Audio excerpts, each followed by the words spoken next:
morning, Gavin and Peter. It is Sunday the 23rd of May and my pyjamas match my blanket.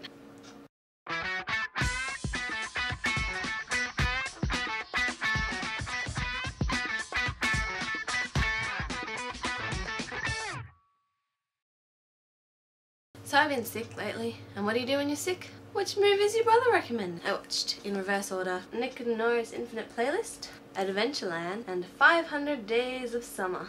That one had to be returned. Actually, 500 Days of Summer I thought was really good. I thoroughly enjoyed it. I thought it was very clever the way it played with genre and also the way it played with time. My favourite bit would have to be about 10-15 minutes from the end. William sits up and goes, 500 Days of Summer! I get it! Summer's the main character's name! I shouldn't mock because I saw it and went, 500 Days of Summer. That's clever because summer's normally only 300 days long. I don't know what's wrong with us. I also thought that the title being 500 Days was very clever because at first I thought their relationship's going to be 500 days long, but then they break up at like 280 days or something, and I'm like, oh, so it's going to be the 500 days until they get back together again, and then they sort of didn't, and then I'm like, oh my gosh, what happens at 500 days? Does she die? It really got me hooked. So I wanted to know what was so special about the 500 days if it wasn't 500 days of a relationship.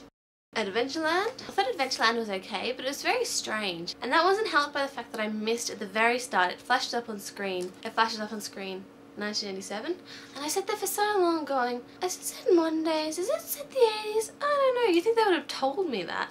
Because at the moment, I'm pretty sure that the 80s look is kind of in for girls. And it wasn't overtly 80s or anything. Especially the main girl seemed pretty modern. And it was made modern times, and it just had me thoroughly confused. I thought the complex relationships were really good, but I didn't like the whole drug culture. It drives me insane when in movies everyone just takes marijuana. It's just like, oh no, it's cool, marijuana's fine, it's just like taking some sugar. For some reason marijuana is the innocent drug, but it can be pretty bad for you. It can have some pretty bad effects and stuff. I don't know, maybe it's just because I was raised by a psychiatric nurse, but I've never gotten how everyone just thinks marijuana is the innocent drug.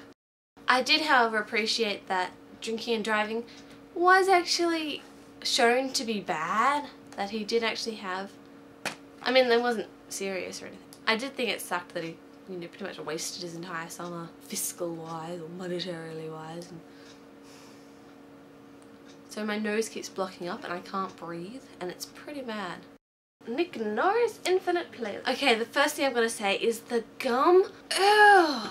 So what happens is this girl throws up in the toilet, and her gum also lands in. She fishes out her gum and chews it, and that's gross in itself. But then her friend takes the gum and chews it, and then when her friend kisses this boy, he takes the gum and chews it.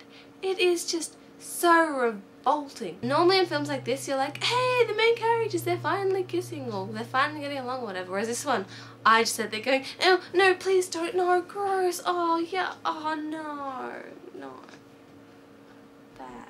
I should have checked, are they meant to be high school kids? Because isn't one of them in a hugely successful band or something? I wasn't entirely certain on the age they were supposed to be. I mean, obviously the girls were attending school at the very start. They're actually in school at the very start. And the main character says that he took a day off school. Is the band actually that successful, or is it just...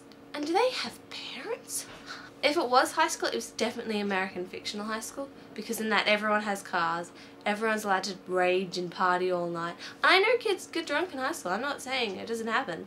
I'm just saying not everyone owns this huge bus and is in a successful band. And that, I thought it was nice. I thought it was kind of cool that the main girl fell in love with the main guy just from these mixtapes that she'd heard, and then, or mixed CDs they are now. That was pretty cool. That's all from me. I'm gonna go off and do some breathing. Peter, I will see you tomorrow.